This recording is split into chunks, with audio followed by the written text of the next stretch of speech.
Bienvenue tout le monde à cette entrevue Entrepreneur aligné avec sa personnalité. Aujourd'hui, j'ai Audrey Trudel, Audrey et Trudel avec moi.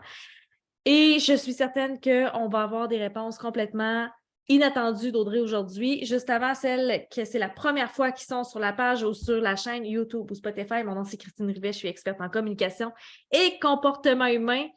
Et la ligne directrice de ces entrevues-là, c'est qu'on veut savoir depuis combien de temps? Est-ce que tu es en affaires? Ça t'a pris combien de temps avant d'aligner ta personnalité à ta business, puis d'avoir des résultats, puis de se sentir bien, puis c'est quoi les enjeux? Fait qu'on commence tout de suite. Audrey, je suis tellement contente de te recevoir. Hello! Moi aussi, je suis contente d'être là. Yes! Pour commencer, est-ce que tu peux dire ce que tu fais et depuis combien de temps?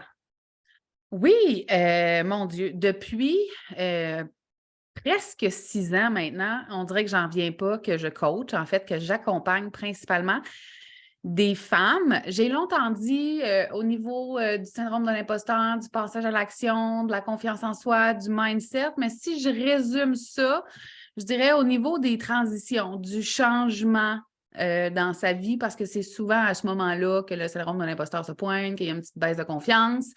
Donc, changement de vie personnel, professionnel aussi, entrepreneur, non-entrepreneur. Donc, voilà, ça fait presque 6 ans maintenant. Déjà, j'en reviens comme pas. C'est récemment que j'en ai pris connaissance. Là. Moi, je ne sais pas c'est quand la date là, officielle puis tout ça, mais j'étais comme wow, le temps va trop vite.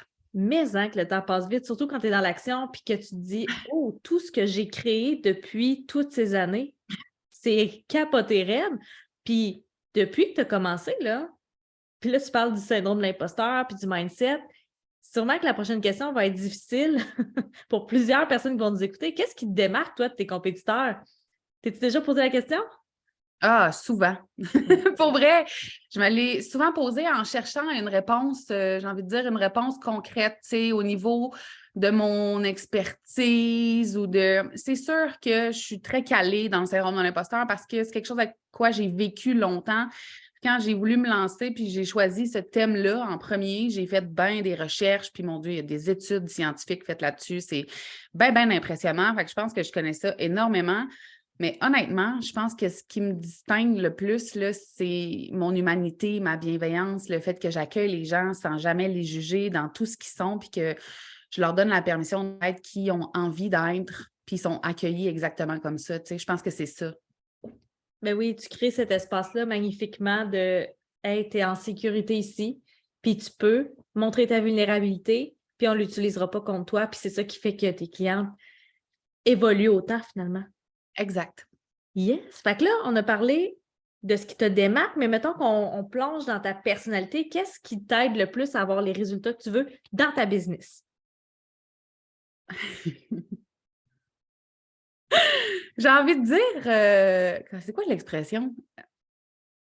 Ben, je vais dire j'ai du front, je pense. Je me pose pas beaucoup de questions. Quand je feel quelque chose, je le fais. Des fois, à mes dépens. Donc, des fois, après, j'apprends que c'était peut-être pas ça. Peut-être que des fois, mon impulsion était pas...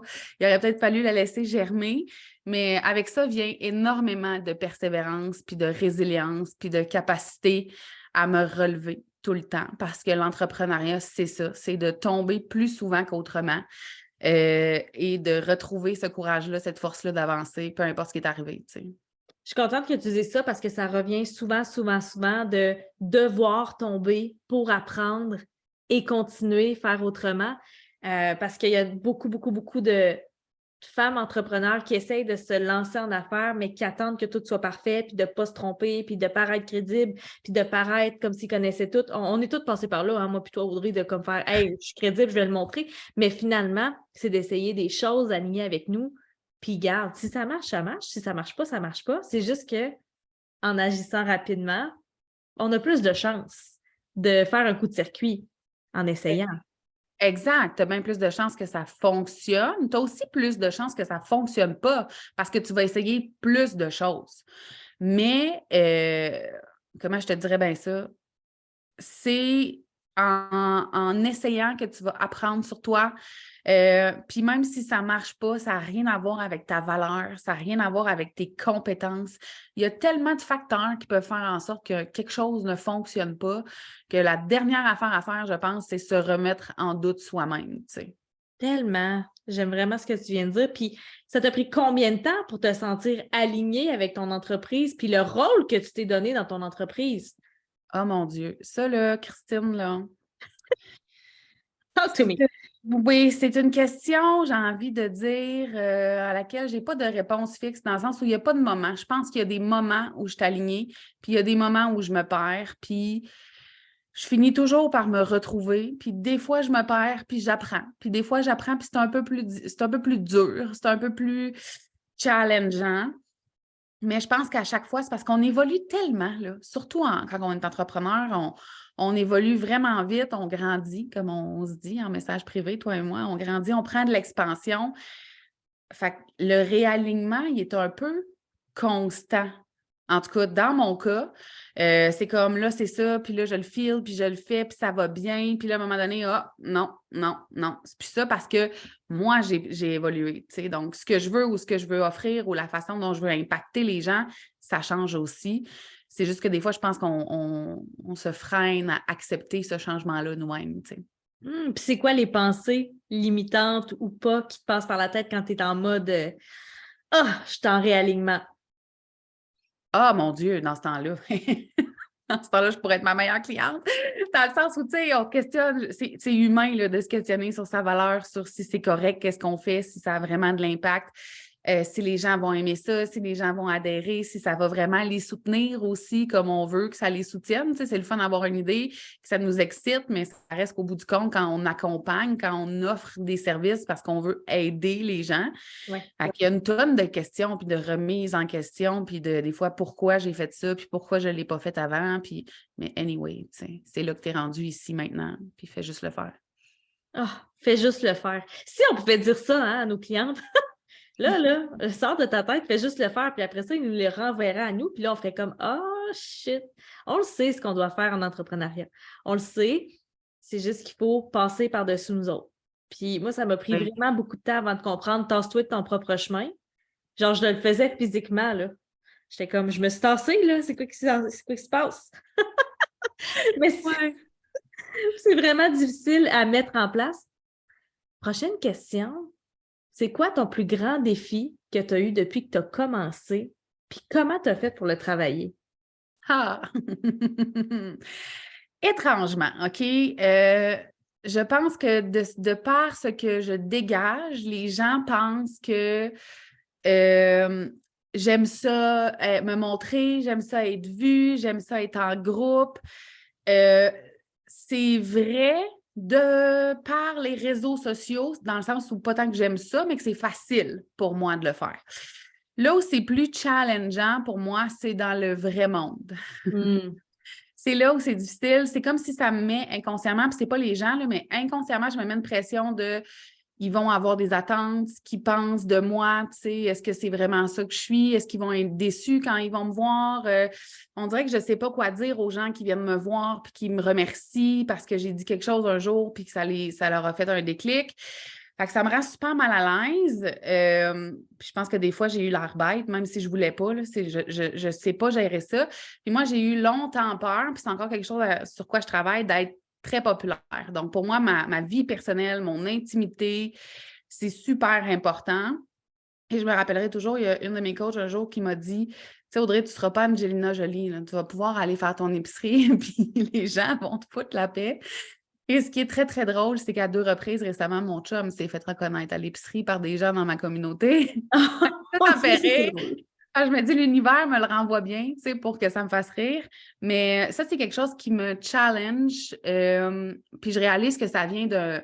Je veux pas te décevoir, je veux que les gens soient contents. Puis en même temps, moi, j'ai quand même une certaine limite à ce que les gens puissent entrer dans ma bulle personnelle. Tu sais. Puis c'est pas parce que je les aime pas, c'est juste que je suis faite comme ça. Même dans ma vraie vie, on sera pas 20 chez nous dans le salon. Tu sais. J'aime pas ça. Fait que c'est juste d'apprendre à, le nommer, mettre ma limite, puis de réapprendre à sortir, hein, parce qu'on a eu un apocalypse aussi. Oui. Puis ça, c'est venu ancrer vraiment en moi le fait de rester ici, puis c'est bien correct, puis c'est pas grave. Tu sais, mais en vérité, j'adore les gens. C'est juste qu'il faut que ce soit mon choix. Oh, j'adore ça. Puis, mettons, là, je suis certaine qu'il y a des gens qui vont nous écouter qui, eux aussi, disent je veux du succès, mais je veux pas être trop vue parce que si on vient me parler pour me remercier ou quoi que ce soit, j'ai un malaise, je sais pas quoi répondre. Qu'est-ce qu'on répond à ces gens-là? Mettons que je te pose la question. Après ça, je te partagerai une suggestion. Ah, j'aimerais ça avoir une suggestion. On dirait que ça m'excite. Oui, je suis comme, qu'est-ce qu'on dit? Mais je pense qu'on dit merci, tu sais. Parce que dans le fond, tu sais, je fais ce que je fais pour avoir de l'impact. Puis si les gens me disent que j'ai eu de l'impact dans leur vie, c'est toujours bien la plus belle récompense au monde, hein? C'est la plus belle paye au monde. Je sais qu'on ne paye pas nos factures avec des merci, mais ça reste que c'est pour ça qu'on le fait, tu sais. Fait que je pense que c'est juste d'apprendre à le prendre. Puis perso, je suis capable de le prendre en privé, mais comme ça me rend un peu. J'aime pas être le centre d'attention, en fait. C'est étrange parce que je peux être sur une scène puis parler, ça va, mais dans un party de Noël, moi, je suis en arrière, là. Dans une fête d'amis, je suis en arrière, je suis pas là du tout. Ben, tu vis ta petite vie. Puis, tu sais, si jamais il y a un groupe qui vient et qui disent Hey, Audrey, genre, j'aime vraiment ce que tu fais, merci de tout ce que tu fais. Une suggestion, ça pourrait seulement, oui, de dire merci, mais je suis vraiment contente que mon message ait eu un impact positif sur toi. Point. Et souvent, on a peur que les gens viennent vers nous parce que, tu me diras si ça t'arrive, on sent l'obligation de devoir s'intéresser puis poser des questions et on n'a pas l'espace mental pour recevoir cette information-là. Fait qu'on préfère ne pas rentrer dans la conversation, plutôt fuir et se couper de peur qu'il y ait d'autres informations qu'on n'a pas besoin dans notre tête. Mais en répondant, merci, je suis contente que mon message ait un impact positif. Je veux dire, on remercie, c'est ce que la personne veut. Elle est vue, elle est reconnue. Elle a une réponse, mais on se protège dans notre énergie en ne posant pas de questions, en n'ouvrant pas la porte à j'en veux plus. Hey, non, mais j'aime ça. Sais-tu pourquoi? Vas-y. Parce que moi, je sais que j'aime ça être avec des petits groupes parce que je veux prendre le temps, tu sais. Puis c'est important pour moi d'avoir l'énergie de prendre le temps avec toi. Mais s'il y a 50 personnes qui veulent me parler, oublie ça, c'est sûr que je n'ai pas l'énergie. C'est impossible. Puis je t'écouterai juste pas. Puis j'aime pas ça. Je veux pas faire ça aux gens. Tu as tellement raison que c'est un manque d'espace mental puis d'énergie aussi. Souvent, quand tu sors, par exemple, d'un événement ou d'une scène où, je veux dire, tu as une descente d'énergie là, quand même. Là, en tout cas, moi. Ben oui. Fait que ça, dans ta stratégie d'entrepreneur, qu'est-ce qui est aligné avec toi? Ça va être de parler peut-être plus à des petits groupes en proximité. En fait, il y a comme deux lignées. Un, conférence pour que ton message soit entendu par le plus de gens possible. Ça te convient. Puis ça convient avec la personnalité inspirante, là. Je veux dire, c'est complètement aligné. Et tu as aussi ton côté plus stable qui aime beaucoup le contact plus intime avec les gens. Fait que, tu sais, quand vous pensez à votre entreprise, les leaders qui nous écoutent, pensez à, bon, avec ma cadence, avec mes priorités, est-ce que mes actions, est-ce que ce que je crée est aligné avec ma personnalité? Je suis en train de penser à je ne sais pas si ça va être une masterclass, un mini-programme, je pense même le faire en présentiel sur comment trouver son adjoint de rêve.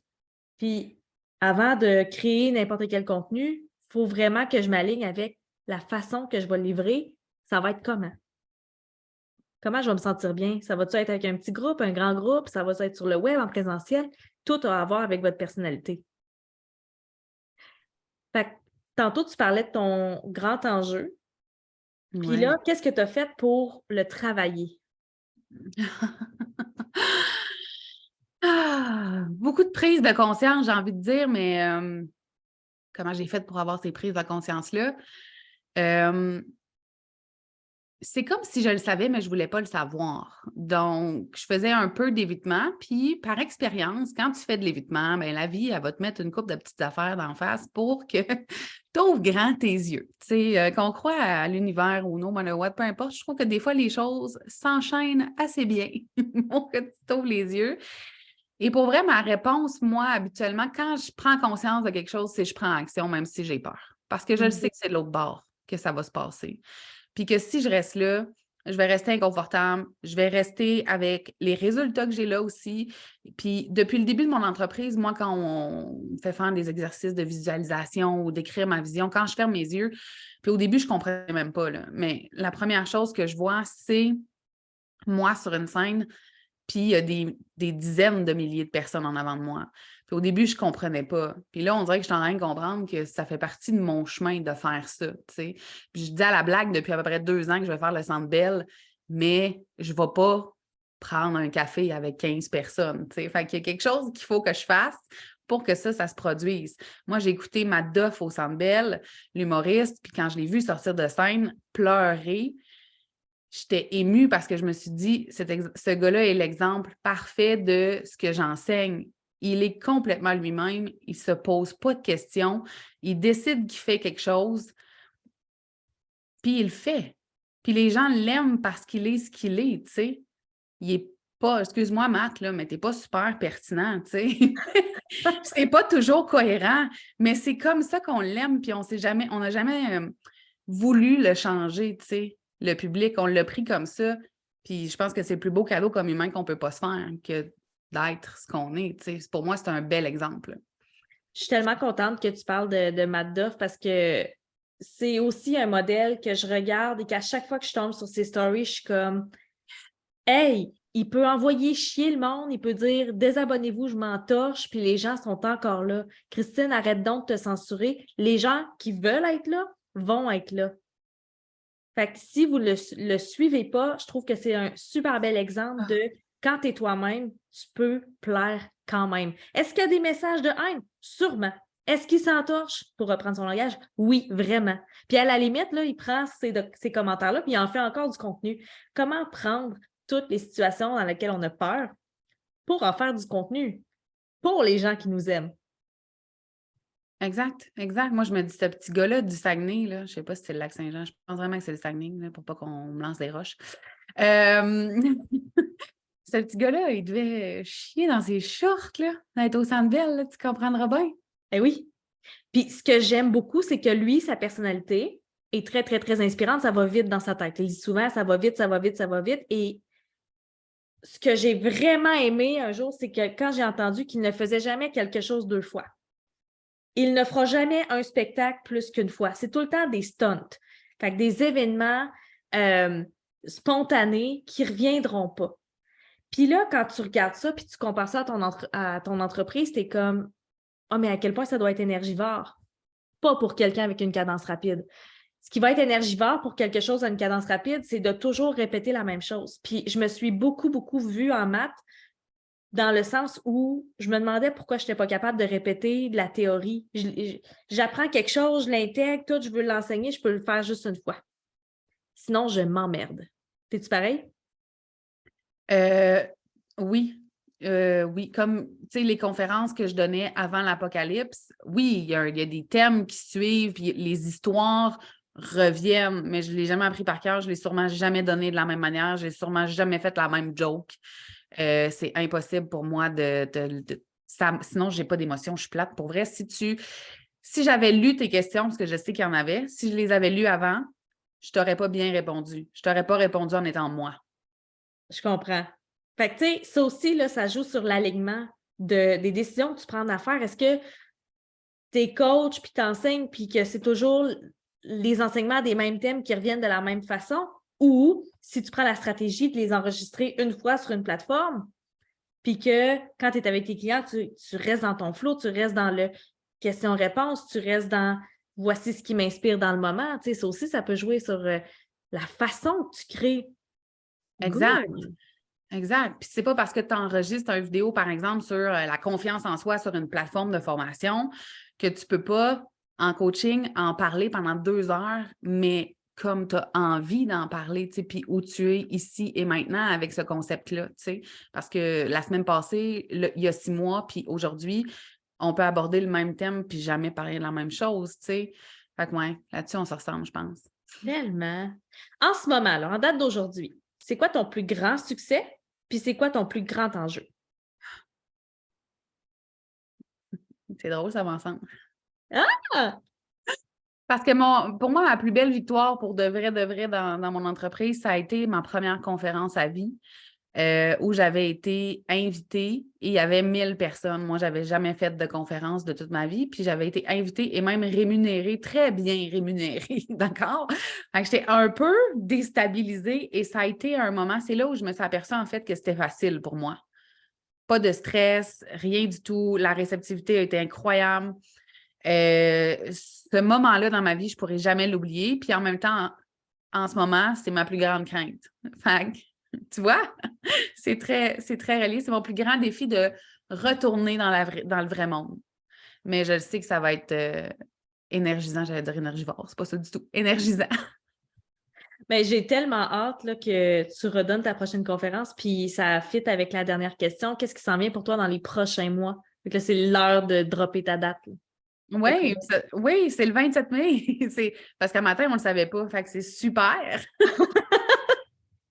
C'est le 27 mai à Québec. Les détails vont suivre. On est en train de finaliser les réservations de salle et tout ça. Mais ouais, le 27 mai à Québec, probablement à l'Hôtel Ambassadeur.